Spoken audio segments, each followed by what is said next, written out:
Yeah, there we and go. we're live. We are on Damen Avenue. That right there, that's Midwave. And they're... Are you wearing a uniform? Are you both wearing black jerseys? Yeah, that kind of happened on accident, didn't it? Yeah. We're both wearing baseball shirts. We kind of run into that It is all the summer. time. Yeah. It seems appropriate. Yeah. All right, so it's Midwave. We're outside Budacki's on Damen. This is Car Con Carne. We are in my Mazda 3. This whole show is presented by our friends at Boost Mobile.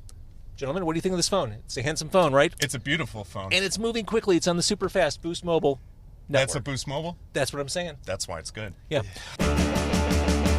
It's car con carne. Let's eat in the car. It's car con carne. And now here's the star of our show, James Van Alstyne.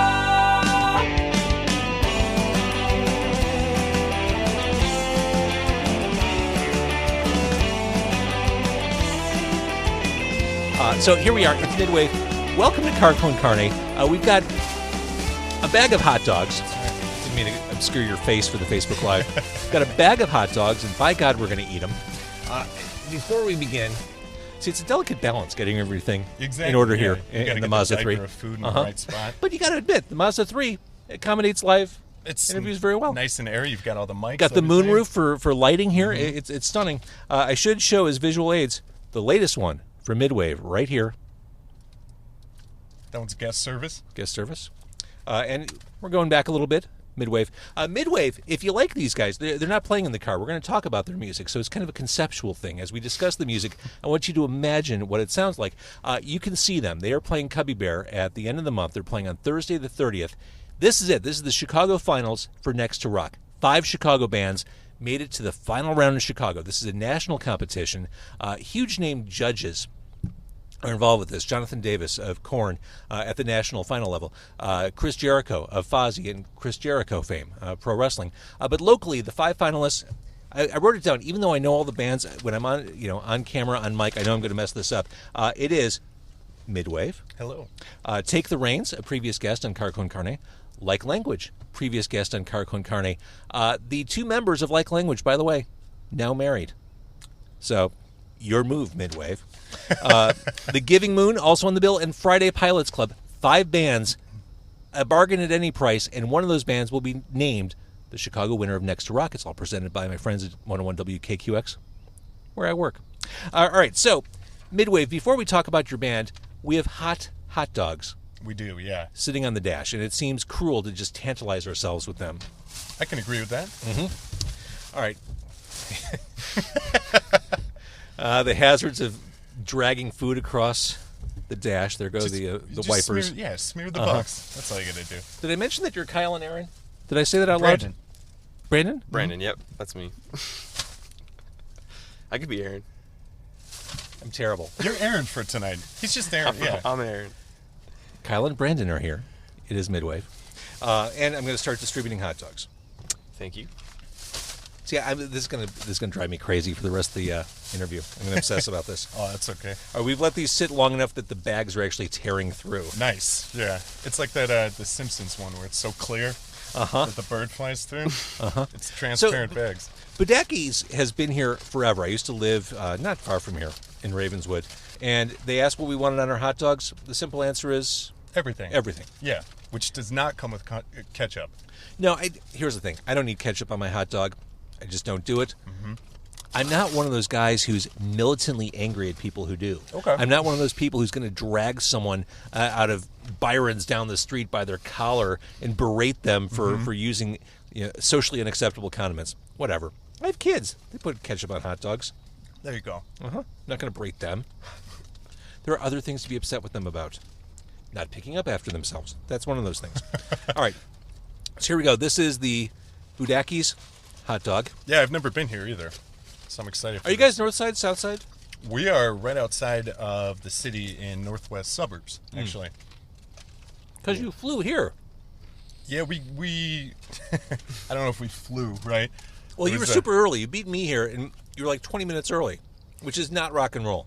No, I think we were like worried about being late because we're perpetually late. Yeah. I'll be late to my own funeral for sure. And it should be mentioned, this was a last-minute booking. I had a guest cancel. If you're looking for Ashley Piper, she'll be on the show at some point. But I thought, I want to get another band on the show. I wanted to get you guys. I want to get all the bands who are doing the Next to Rock Championship or finals.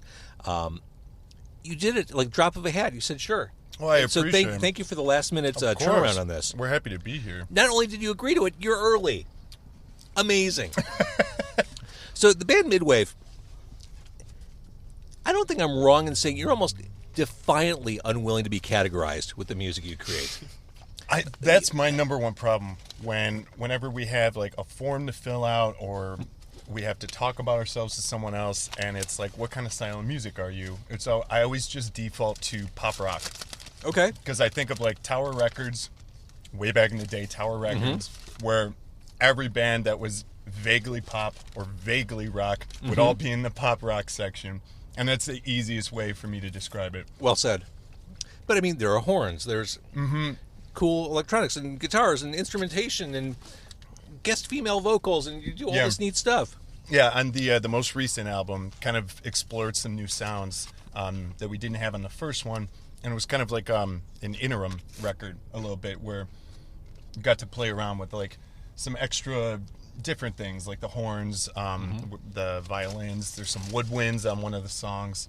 I know it makes it sound to someone who doesn't know us like I'm describing like Mr. Bungle or something, but it's not quite like that. If you like Mr. Bungle, you're going to love Midwave. Yeah.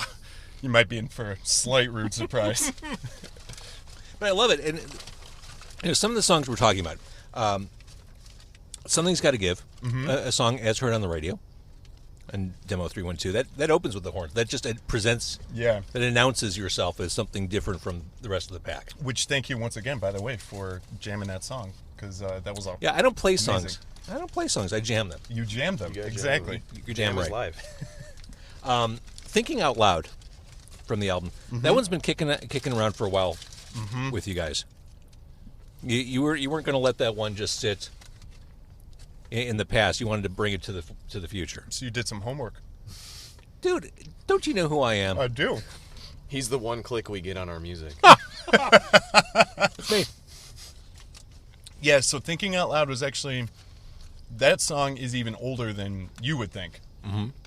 That song's been kicking around as a demo session since I think around 2008, maybe end of 2007, somewhere around there.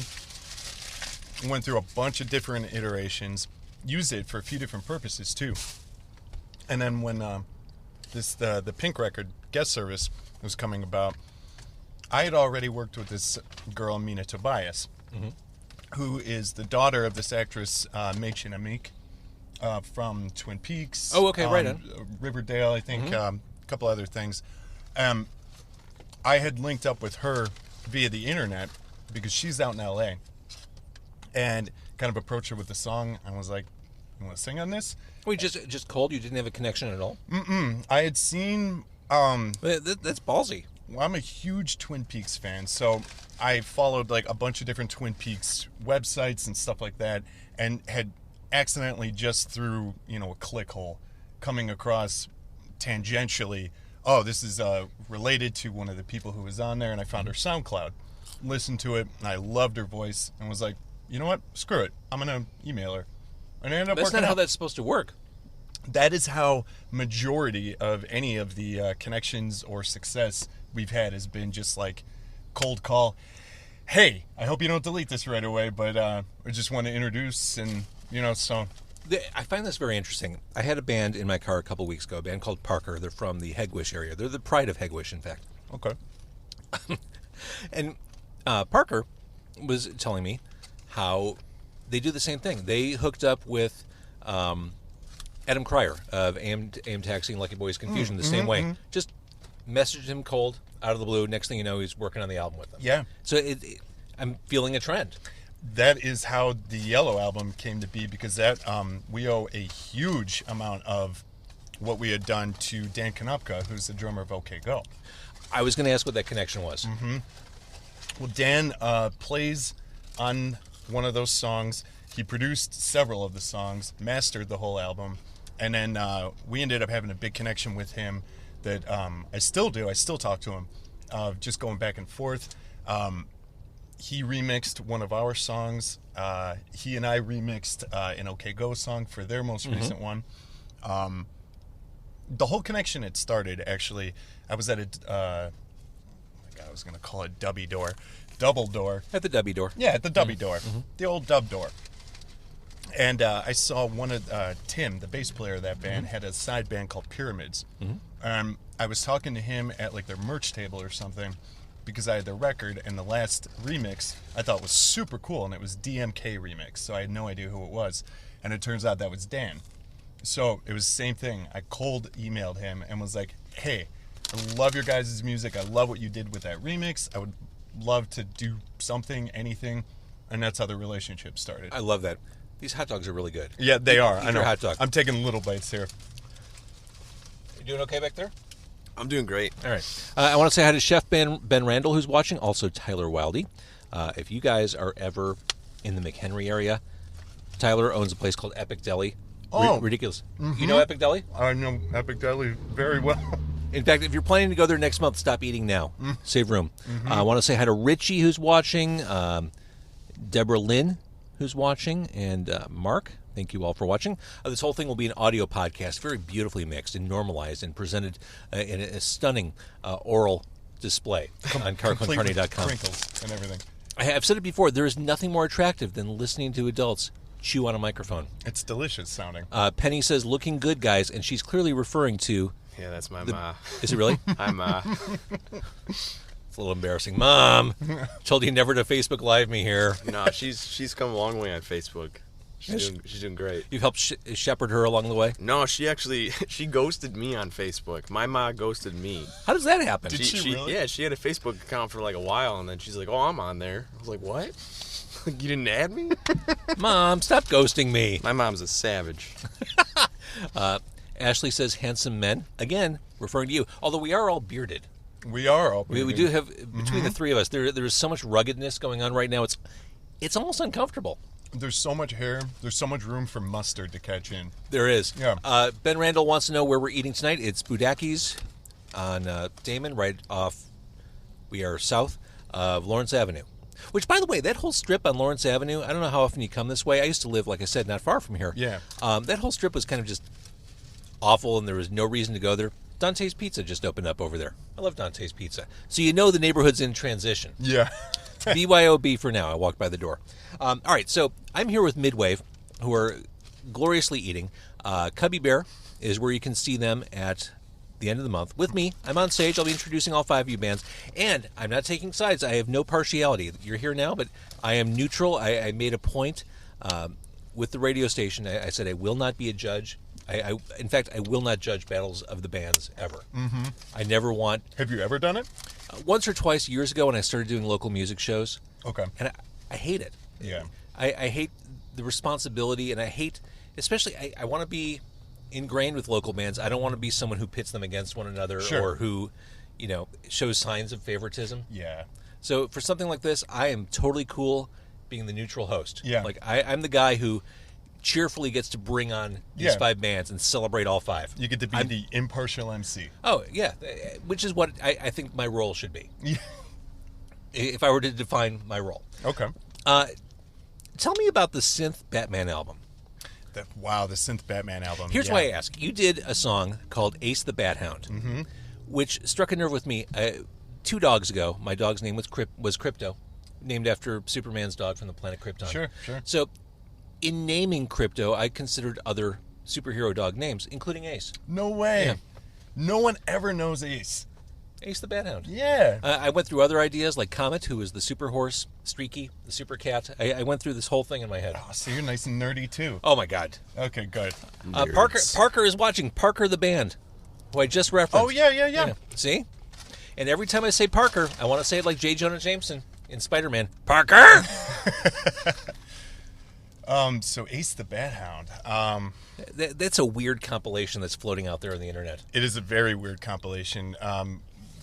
We contributed to 2 different compilations that I believe were on the same record label. It was that one and Bring It Back Again, Twin Peaks compilation one. I'm a diehard Batman fan. Oh my God! Can you show that since we're on Facebook Live? I don't know how well this will. Can you bend your arm in the opposite direction? All right, so let me describe it. It is Batman with the classic yellow insignia on his chest. Here, maybe if we kill this one. I don't know how that works. He's got the 6-pack. Yeah, there we go. Now you can see a little. Oh, that is badass. Oh, thanks. This is my oldest one. That had to hurt like hell. No, not at all. No, the one that I got right here on my collarbone, that hurt the worst. And what's that? It's a Zeppelin quote. What's the quote? Come with me every day from Babe, I'm Gonna Leave You. Nice.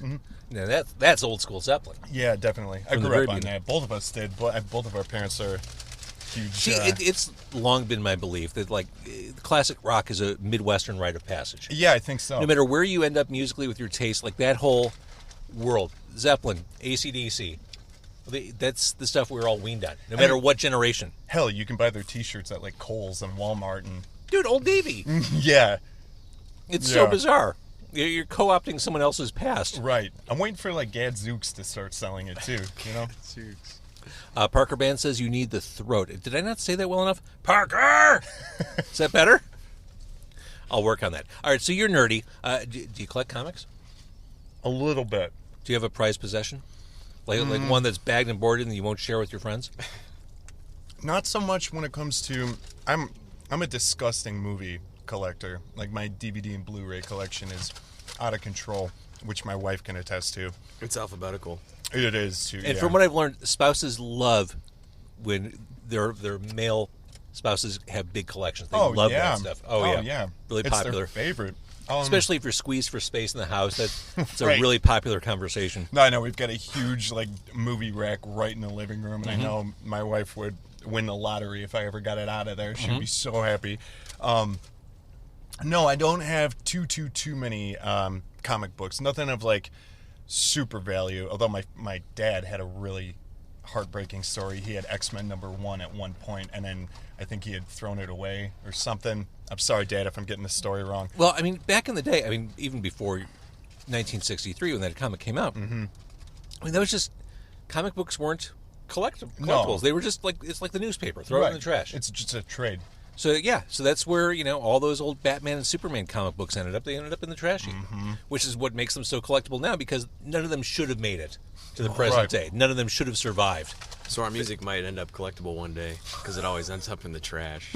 It's collectible right now. Look at these. These are handsome editions here. We're in the age of physical releases dying, and we're white knuckling it. Like, no, I don't want to give up physical releases. I love liner notes. Physical Release was the name of my first adult movie. It's on the web. It's a subscription site, but You got to buy tokens and right. donate. All right. So this right here, this is the latest. This came out how long ago? In January. Okay. I believe the 18th or 12th. It was somewhere right around there. This is guest service. It is new. It is awesome. And one of the things we said, I realize I'm talking with food in my mouth, which is part of the charm of the podcast, Yeah. if we can call it charm. You're Charm. really hard to pin down. And I think, it's nice to have an elevator pitch. We are blah, blah, cross with blah, blah. I like that you can't do that with your band. Well, And that's what I find so appealing about you guys. Thank you. We have friends that have heard our music and know our music for, like a year now, maybe more, and they still ask, like, so what is this? Yeah, what would you classify it as? And we never know. No, we don't. I was talking with someone else, unrelated, earlier today about how people in Chicago are so desensitized to everything in their environment. I can't tell you how many people have walked by this car. We've had the lights on. We've got microphones in here. It's a branded vehicle, so you can't miss it from the street. No one has so much as turned their head. I mean, we're right by the Brown line. We're right by the Damen Brown line over here. People are getting off the train. No one is giving us any mind whatsoever. Well, that's because like 2 blocks ago, they just saw a guy like taking a dump on the street. Right. You By know? the time they get to us, it's like good, wholesome, Right, run-of-the-mill entertainment. Oh, look at the cleavers over here. Yeah, that's cute. All right, so I should again mention this podcast is brought to you by Boost Mobile. Midwave, just to take us, before we dump out, I should say, take us back to the beginning. You guys started the band, when and why? Well, he and I have known each other for, God, how long now? Like 17 years or something. Yeah, at least. We met way back in high school and have been in multiple different bands together. We had an old kind of, I guess, metalish band, right? At one point with NZ. Yeah, it's a rite of passage. Especially in the Midwest. Mm-hmm. Like, Oh, yeah. You're gonna start a band, you gotta be metal. Yeah, that was like 2002, 2003. So were you new metal, given the era? Ish, Little, I guess. Little growly, little Cookie Monster? Yeah, Yeah. a little of that. We had some clean stuff in there too, and then it was a high school, 2002, 2003 kind of thing.